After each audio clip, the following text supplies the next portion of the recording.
사랑합니다, 행복님. 오늘도 찾아주셔서 감사합니다. 저한테도 믿었던 사람이 있었습니다.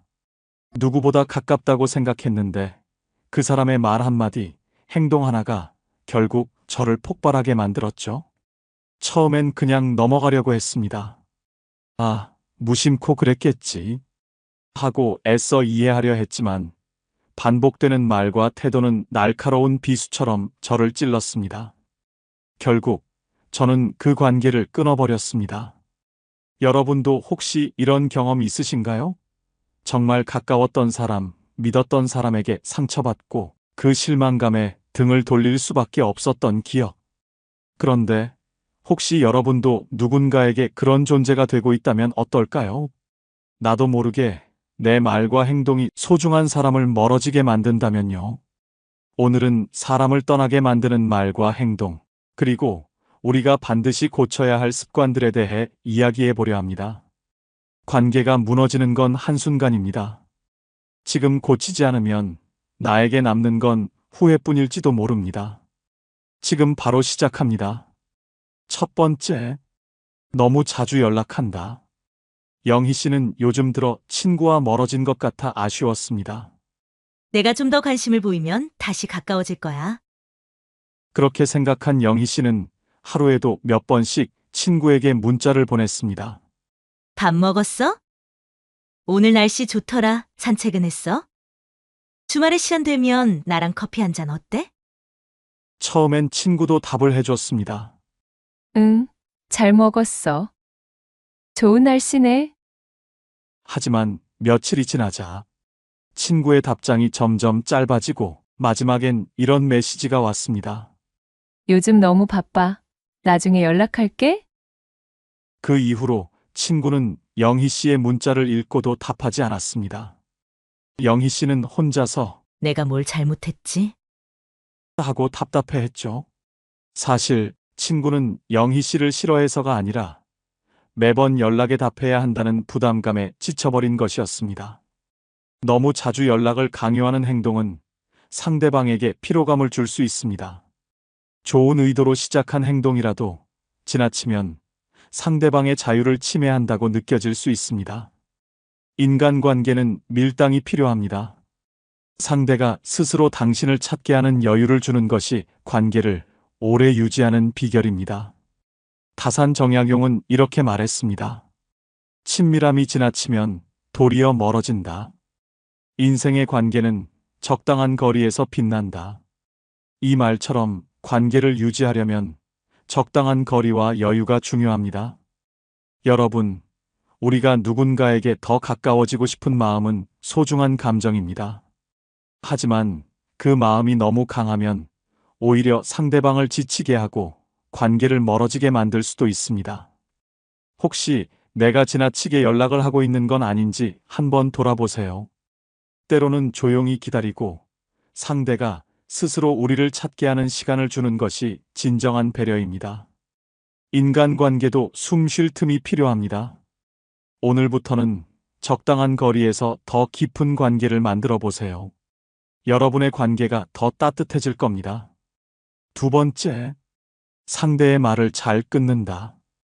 동네 산악회에서 처음 만난 준호 씨는 적극적이고 활발한 성격으로 유명했습니다. 첫인상은 꽤 좋았죠.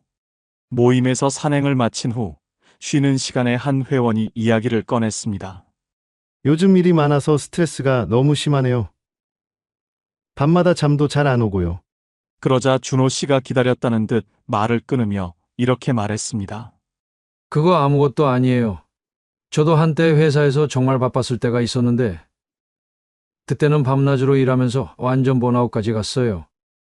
지금 생각해보면 내가 진짜 힘든 사람이었죠. 대화를 듣던 다른 회원들도 처음엔 고개를 끄덕이며 공감했지만 준호 씨가 계속 자신의 이야기만 늘어놓자 모두 점점 말을 줄이고 조용해졌습니다. 한 회원이 조용히 속삭였습니다. 준호 씨는 항상 자기 이야기만 해. 대화가 아니라 혼자 말하는 것 같아. 결국 사람들은 준호 씨와 거리를 두기 시작했습니다. 준호 씨는 자신이 왜 점점 모임에서 소외되는지, 전혀 알지 못한 채 답답해했습니다. 대화는 캐치볼과 같습니다. 상대가 던진 공을 받아주는 것처럼 그들의 이야기를 들어주고 공감하는 것이 대화의 시작입니다. 상대의 이야기를 경청하지 않고 내 이야기만 하면 대화는 쉽게 단절되고 관계도 멀어질 수 있습니다. 율곡 이인은 이렇게 말했습니다. 말은 입에서 나지만 마음을 잃으면 그 말도 무의미하다. 상대방의 이야기를 들어주는 태도가 곧 마음을 얻는 열쇠입니다. 여러분, 대화는 단순히 말을 주고받는 것이 아니라 마음을 나누는 소중한 시간입니다. 상대의 이야기를 듣고 공감하는 것만으로도 우리는 관계를 훨씬 더 따뜻하게 만들 수 있습니다. 혹시 나도 모르게 상대의 이야기를 끊고 내 이야기에만 몰두하고 있진 않은지 한번 돌아보세요. 공감과 경청은 작은 행동 같지만 그 안에 담긴 배려가 관계를 변화시킵니다. 오늘부터는 상대의 말을 끝까지 들어주고 그 마음을 공감하는 연습을 해보세요. 여러분의 대화는 훨씬 더 따뜻해지고 관계도 깊어질 겁니다. 세 번째, 선 넘는 농담을 자주 한다. 영희 씨는 모임에서 분위기를 띄우는 사람이었습니다. 그녀는 특유의 유머 감각으로 사람들을 웃기는데 능숙했고 처음에는 모두가 그런 영희 씨를 좋아했죠. 어느 날 모임에서 한 친구가 머리를 바꾼 이야기를 꺼냈습니다. 어때? 이번에 미용실에서 새로 한 머리인데 괜찮아? 영희 씨는 곧바로 농담처럼 말했습니다. 머리는 예쁜데 너 얼굴이 받쳐주질 않잖아? 하하. 친구들은 순간 웃음을 터뜨렸지만 머리 이야기를 꺼낸 친구의 표정은 굳어 있었습니다. 또 다른 날엔 친구의 개인적인 연애 문제를 다루며 이렇게 말하기도 했습니다. 너는 그런 성격이라 연애가 힘들지. 내가 그 사람이라도 너랑 못 만나겠다. 모두 웃는 척했지만 속으로는 불편한 기색이 역력했습니다. 영희 씨는 친구들이 함께 웃는 줄 알았지만 사실 친구들은 억지로 웃으며 불편한 감정을 참아내고 있었습니다. 시간이 지나자 친구들은 모임에서 영희 씨와의 대화를 피하기 시작했고 모임 자리도 점점 적게 나오게 됐습니다. 영희 씨는 친구들이 자신과 멀어지는 이유를 몰라 답답해했지만 친구들은 속으로 이렇게 생각했습니다. 영희는 농담이 아니라 사람 기분을 상하게 하는 말만 해. 농담은 분위기를 밝게 만들지만 그 선을 넘으면 상대에게 상처가 될 수 있습니다. 특히 외모, 민감한 주제 또는 상대의 약점을 건드리는 농담은 의도와 상관없이 상대에게 깊은 불편함을 줄 수 있습니다. 농담의 핵심은 웃음이 아니라 배려입니다. 율곡 이인은 이렇게 말했습니다. 말이 웃음이 되지 않으면 가시가 된다. 가벼운 농담이 상대의 마음에 비수로 꽂히지 않게 하라. 말은 아무리 가볍게 건넸다 해도 상대의 마음에 따라 큰 무게를 가질 수 있습니다. 여러분, 농담은 상대방을 웃게 하고 즐겁게 하려는 마음에서 시작됩니다. 하지만 그 마음이 아무리 좋아도 상대방이 불편함을 느낀다면 농담은 상처로 남을 수 있습니다. 혹시 내가 농담으로 상대를 불편하게 하고 있지는 않은지 상대의 표정과 반응을 한번 돌아보세요. 진짜로 웃는지 억지로 웃고 있는지 잘 살펴보는 것이 중요합니다. 오늘부터는 상대의 기분과 상황을 먼저 생각하며 농담을 건네보세요. 가벼운 말 한마디가 진정한 즐거움과 따뜻한 관계를 만들어갈 것입니다. 네 번째, 자꾸 가르치려 든다. 정수 씨는 가족 모임에서 늘 자신이 한마디 해야 직성이 풀리는 사람이었습니다. 조카가 대학 진로 문제로 고민하며 말했습니다. 저는 디자인 쪽으로 공부해볼까 생각 중인데요. 정수 씨는 그 말을 끝까지 듣지도 않고 바로 끼어들었습니다. 디자인, 그건 별로야. 요즘 경쟁도 심하고. 네가 잘 모르겠지만 차라리 실용적인 걸 선택하는 게 좋아. 내 말 들어봐. 그뿐만이 아니었습니다. 동생이 새로 시작한 사업 이야기를 꺼내면 그런 식으로 하면 안 돼. 내가 볼 땐 그 방법은 잘못된 거야. 이렇게 해야 성공할 수 있어. 처음엔 가족들도 정수 씨의 이야기를 고맙게 들으려 했지만 점점 대화 중간마다 끼어들어 가르치려 드는 태도에 지쳐갔습니다. 결국 정수 씨가 무슨 말을 하려고 해도 가족들은 고개를 끄덕이거나 어색하게 미소를 지을 뿐 깊은 대화를 나누지 않게 되었습니다. 정수 씨는 혼자서 왜 이렇게 내 말에 관심이 없는 거지?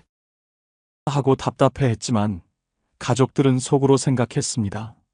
정수영은 항상 자기가 정답인 것처럼 말하니까 대화가 불편해. 충고는 필요한 사람에게 적절한 시기에 해야 효과가 있습니다. 상대방이 원하지 않을 때 하는 충고는 배려가 아니라 간섭처럼 느껴질 수 있습니다. 때로는 공감만으로도 상대방에게 더 큰 위로와 힘을 줄 수 있습니다. 다산 정약용은 이렇게 말했습니다. 말은 사람을 살릴 수도 멀리 떠나게 할 수도 있다. 지혜로운 말은 들려주는 것이 아니라 함께 느끼는 것이다. 상대를 위하는 마음이라면 말보다 공감과 경청이 더 중요할 때가 많습니다. 여러분, 충고는 때로는 큰 도움이 될 수 있지만 잘못된 순간에 하면 관계를 망칠 수도 있습니다. 우리가 충고라고 생각했던 말이 상대에게는 간섭이나 비난처럼 들릴 수 있다는 사실을 기억하세요. 혹시 내가 자꾸 가르치려 들고 있지는 않은지, 상대의 이야기를 끝까지 들어주고 공감해주지 못하고 있는 건 아닌지 한번 돌아보세요. 때로는 그랬구나, 힘들었겠다라는 따뜻한 공감 한마디가 충고보다 훨씬 더 큰 힘이 됩니다. 오늘부터는 상대방의 마음을 먼저 헤아리는 대화를 시작해 보세요. 여러분의 대화와 관계는 훨씬 더 따뜻하고 풍요로워질 겁니다. 5번째, 상대를 무시하거나 평가한다. 혜진 씨는 평소 솔직한 성격으로 정평이 나 있었습니다. 어느 날 친구가 고민을 털어놓았습니다. 요즘 회사에서 너무 스트레스를 받아. 동료들이 자꾸 내 의견을 무시하는 것 같아. 그 말을 듣자마자 혜진 씨는 이렇게 말했습니다. 네가 워낙 소극적이라 그런 거 아니야? 사람들이 네 의견을 안 듣는 데는 이유가 있겠지. 또 다른 날엔 친구가 다이어트 이야기를 꺼냈습니다. 이번에 다이어트 하려고 새 운동 프로그램을 시작했어. 혜진 씨는 바로 대답했습니다. 그 방법으로는 살 안 빠져. 내가 해봐서 아는데. 시간 낭비야, 딴 거 해. 친구는 처음에는 참고 들었지만 점점 혜진 씨와 대화하는 것이 부담스러워졌습니다. 속마음을 털어놓는 순간 또다시 평가받고 비난받을 것 같았기 때문입니다. 결국 친구는 점점 혜진 씨를 피하기 시작했고 혜진 씨는 혼자서 답답해했습니다. 나는 사실대로 말했을 뿐인데 왜 사람들이 나를 멀리할까? 사실 혜진 씨의 말은 친구에게 솔직한 충고가 아니라 상대의 감정을 무시하고 평가하는 것처럼 느껴졌던 겁니다. 솔직한 말도 상황과 맥락에 따라 상대방에게는 칼처럼 느껴질 수 있습니다. 상대의 이야기를 평가하거나 무시하는 대신 내가 그렇게 느꼈다면 정말 그랬을 거야 라고 공감하며 들어주는 태도가 더 큰 위로와 신뢰를 줄 수 있습니다. 퇴계 이황은 이렇게 말했습니다. 말은 진실을 담되 따뜻함을 더하라. 그 따뜻함이 사람을 움직인다. 사실만으로는 사람의 마음을 얻을 수 없고 그 안에 배려가 담길 때 비로소 진심이 전해집니다. 여러분, 상대방을 위한다고 한 말이 때로는 의도와 달리 상대의 마음에 상처를 줄 수 있습니다. 우리가 사실대로 말했을 뿐이라고 느껴도 상대에게는 그 말이 비난이나 무시로 들릴 수도 있다는 점을 꼭 기억하세요. 혹시 내가 상대의 감정을 헤아리기보다 평가하려 든 건 아닌지 돌아볼 필요가 있습니다.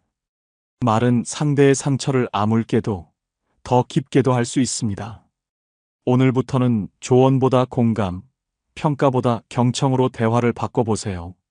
진심이 담긴 말 한마디가 관계를 훨씬 더 따뜻하고 깊게 만들어줄 겁니다. 6번째, 필요할 때만 연락한다.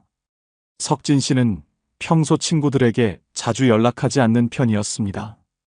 워낙 일이 바빴고 연락하는 게 별로 중요하지 않다고 생각했기 때문이죠. 어느 날 갑자기 차가 고장나 급히 돈이 필요해진 석진 씨는 오랜만에 친구 재훈 씨에게 전화를 걸었습니다. 재훈아, 나 진짜 급해서 그러는데 돈 좀 빌려줄 수 있을까? 재훈 씨는 당황했지만 흔쾌히 도와줬습니다. 그런데 마음 한편으론 이런 생각이 들었습니다. 석진이는 연락할 때마다 뭔가 부탁을 하네?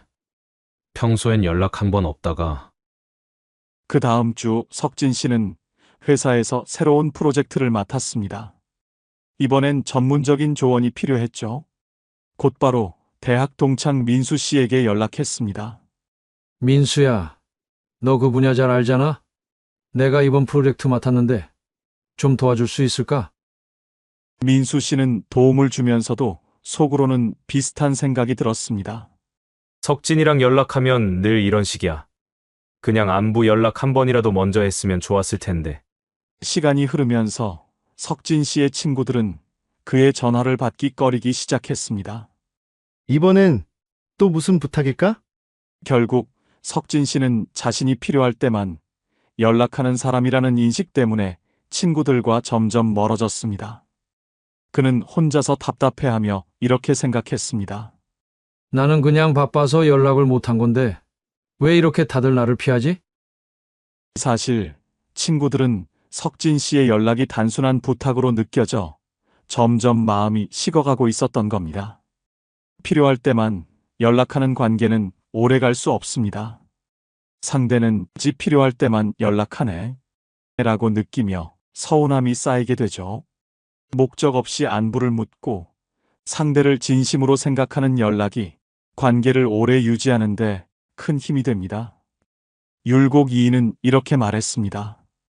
작은 관심이 큰 정을 만든다. 정성스러운 한마디가 사람의 마음을 움직인다.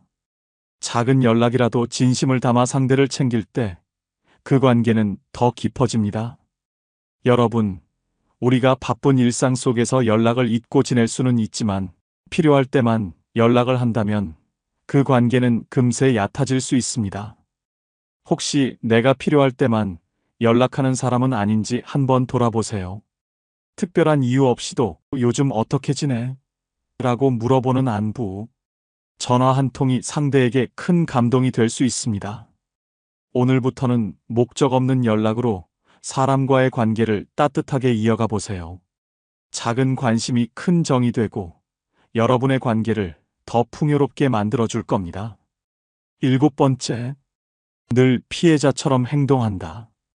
준호 씨는 늘 자신의 불행을 강조하는 사람이었습니다. 친구들과의 대화에서도 가족 모임에서도 모든 화제는 결국 준호 씨의 힘든 상황으로 이어지곤 했습니다. 친구가 대화를 시작했습니다. 요즘 회사에서 일이 많아서 좀 힘들어. 그러자 준호 씨는 바로 말을 이어갔습니다. 그게 뭐 힘들어? 난 너보다 훨씬 더 힘들어. 우리 회사는 일이 폭탄처럼 쏟아지는데 월급도 적고 상사는 매일 스트레스만 주고 네가 나처럼 살아봐야 진짜 힘든 걸 알지? 가족 모임에서도 마찬가지였습니다. 이번에 여행 다녀왔는데 너무 좋았어. 좋았겠다. 난 시간이 없어서 여행은 꿈도 못 꿔. 내 인생은 정말 고달파. 처음에는 친구들과 가족들도 준호 씨의 말을 들어주며 공감하려 했지만 시간이 지나면서 모두 점점 피곤해졌습니다. 준호랑 얘기하면 맨날 자기만 힘들다고 해서 대화가 재미가 없어. 공감도 한두 번이지. 결국 사람들은 준호 씨와 거리를 두기 시작했습니다. 준호 씨는 혼자서 답답해하며 생각했습니다. 왜 다들 내 이야기에 관심이 없는 거지? 나는 이렇게 힘든데. 사실 준호 씨의 끊임없는 피해자 코스프레는 주변 사람들에게 감정적 피로감을 주고 있었던 겁니다. 늘 자신이 피해자라고 말하거나 행동하면 주변 사람들은 점점 지치고 멀어지게 됩니다. 인간관계는 서로의 이야기를 나누고 긍정적인 에너지를 주고받을 때 더 단단해집니다. 힘든 상황을 이야기할 때도 상대방의 공감과 관심을 당연하게 여기기보다 대화 속에서 균형을 찾는 것이 중요합니다. 다산 정약용은 이렇게 말했습니다. 원망은 마음을 어둡게 하고 어둠은 사람을 멀리한다. 계속해서 불행을 강조하는 태도는 자신도 모르게 주변 사람들과의 거리를 만들게 됩니다. 여러분, 누구나 힘든 일이 있을 수 있습니다. 하지만 그 힘듦을 끊임없이 강조하고 다른 사람의 이야기를 묻어버리면 상대방은 점점 피곤함을 느끼고 멀어지게 됩니다. 혹시 내가 늘 피해자처럼 행동하며 다른 사람의 공감을 당연하게 여기고 있지는 않은지 돌아보세요. 힘든 순간에도 상대의 이야기를 듣고 함께 긍정적인 에너지를 나누는 대화를 시작해 보세요. 여러분의 관계는 훨씬 더 따뜻하고 건강하게 변할 것입니다. 여러분, 우리의 말, 행동, 그리고 습관이 관계의 거리를 정합니다. 작은 배려와 공감만으로도 멀어진 마음을 다시 가까워지게 만들 수 있습니다. 오늘부터는 내 말과 행동이 상대방에게 어떤 의미로 다가갈지 한 번 더 돌아보며 따뜻한 관계를 만들어가 보세요. 혹시 여러분도 비슷한 상황을 겪으셨다면 댓글로 사연을 나눠주세요. 많은 분들께 큰 도움이 될 것입니다. 이 영상이 필요한 분들께 공유해 주시고 구독과 좋아요로 저를 응원해 주세요. 여러분과의 소중한 연결이 저에게 큰 힘이 됩니다. 오늘도 여러분의 행복을 빕니다. 이상으로 행복 주문서였습니다.